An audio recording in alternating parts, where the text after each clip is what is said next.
মেঘের পরে মেঘ জমেছে, আঁধার করে আসে।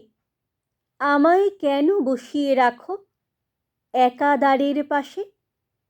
কাজের দিনে নানা কাজে থাকি নানা লোকের মাঝে। আজ আমি যে বসে আছি তোমারই আশ্বাসে। আমায় কেন বসিয়ে রাখো একা দ্বারের পাশে? তুমি যদি না দেখা দাও করো আমায় হেলা।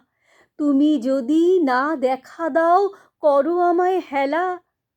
কেমন করে কাটে আমার এমন বাদল বেলা? দূরের পানে মেলে আঁখি কেবল আমি চেয়ে থাকি। পরাণ আমার কেঁদে বেড়ায় দুরন্ত বাতাসে। আমায় কেন বসিয়ে রাখো একা দ্বারের পাশে? আমায় কেন বসিয়ে রাখো একা দ্বারের পাশে?